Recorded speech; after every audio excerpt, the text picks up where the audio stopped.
Christians کا کہنا ہے کہ حضرت عیسیٰ علیہ السلام کو کراس پر شہید کیا گیا، جس کے شاہد جان، لیوک اور میتھیو تھے۔ 2600 سال بعد آنے والے تمہارے نبی علیہ السلام کی بات کو کیسے مان لیں کہ وہ زندہ اٹھائے گئے؟ تو عیسیٰ ابن مریم کا کراس پہ چڑھنا یہ ہمارا کوئی کرسچنس کے ساتھ بنیادی اختلاف تو نہیں ہے۔ ہمارا بنیادی اختلاف یہ ہے کہ انہوں نے ایک ایسے شخص کو جو ماں کے پیٹ سے پیدا ہوا اس کو انہوں نے خدا کا بیٹا بنا دیا، اور بقول ان کے وہ کراس پہ چڑھ کے شہید ہو گیا، اسے وہ خدا مانے ہوئے ہیں جو شہید ہو گیا۔ تو کائنات کا نظام پھر کون چلا رہا ہے؟ ہمارا بنیادی اختلاف کرسچنس کے ساتھ توحید کے اوپر ہے، ایتھیسٹ کے ساتھ ایگزسٹنس آف گاڈ کے اوپر ہے۔ پروفٹس والے معاملات بعد میں آئیں گے۔ تو پہلے تو یہ اپنی انجیل سے یا تورات سے ثابت کریں، کوئی ایک ان ایمبیگوس اسٹیٹمنٹ دیں کہ جیزس کرائسٹ خدا ہیں یا خدا کے بیٹے ہیں۔ جو دو چار باتیں یہ پیش کرتے ہیں وہ سب کے سب وہی تعویلات ہیں، جس طرح بریلویوں نے یا علی مدد ثابت کر لیا ہوا ہے قرآن سے، ثابت کوئی نہیں ہوتا۔ وہ خود پڑھ کے آپ کو پتا چل جائے گا اس میں تو یہ لکھے نہیں ہوا۔ ہاں اس کے برعکس لکھا ہوا ہے کہ اللہ کہتا ہے میں جیلس گاڈ ہوں، اس زمین پر، سمندر کی گہرائیوں میں، آسمانوں میں اپنے ساتھ کسی کو برداشت نہیں کرتا۔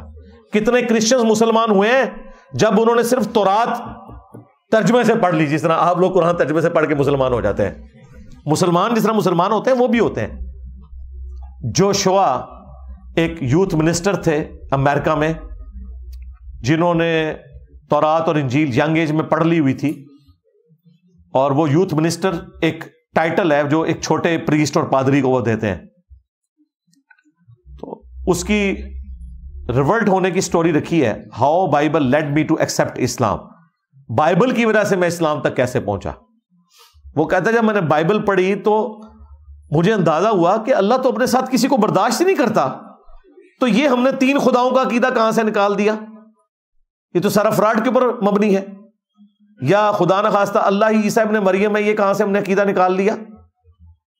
پھر وہ اپنے پادریوں کے پاس جا رہا ہے، ان سے پوچھ رہا ہے، وہ سارے وہی کہہ رہے ہیں ڈائریکٹ نہیں پڑھنا چاہیے، گمراہ ہو جاؤ گے، سیم وہی الفاظ۔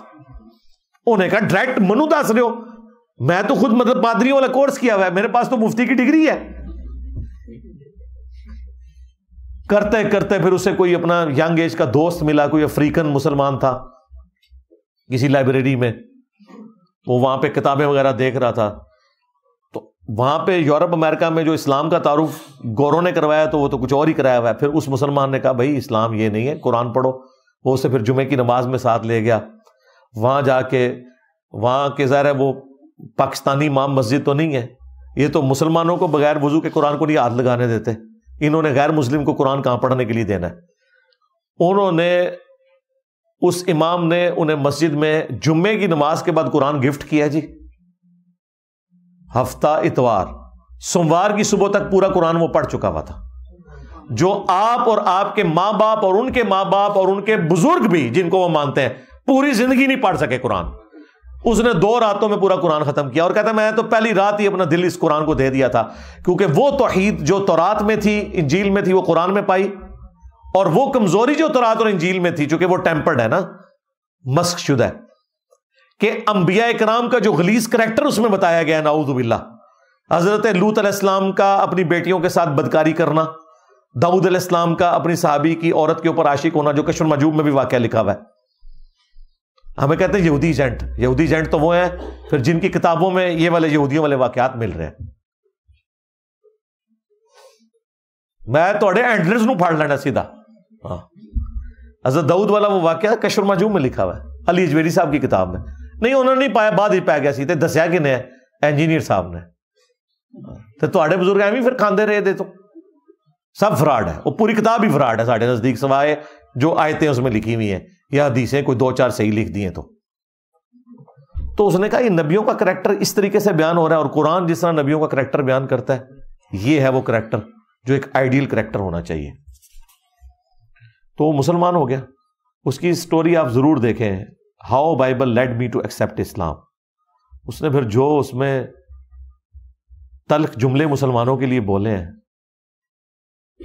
اس نے کہا کہ تمہاری مثال اس شخص کی سی ہے کہ جو روزانہ اپنے کام پہ نکل جاتا ہے. اس کے پڑوس میں ایک بندہ ایسا ہے جو پچھلے 25 سال سے کینسر کا مریض ہے, اور پڑیا اس کے علاج کی اس بندے کے جیب میں ہے. اس کے پاس اتنا ٹائم نہیں کہ ایک دن وہ جا کے اسے وہ دوائی دے دے, حتیٰ کہ وہ مر جاتا ہے. اس نے کہا یہ جو پڑیا تمہاری جیب میں یہ قرآن ہے, اور تمہارے ارد گرد لوگ شرک کے کینسر میں مر رہے ہیں, ہمیشہ کے لیے جہنم میں جا رہے ہیں, اور مسلمان اپنے پڑوسی تک یہ قرآن نہیں پہنچا سکا. اب اسے کیا بتائیں کہ مسلمان خود نہیں قرآن پڑھتا, اس نے کہاں سے پہنچانا ہے؟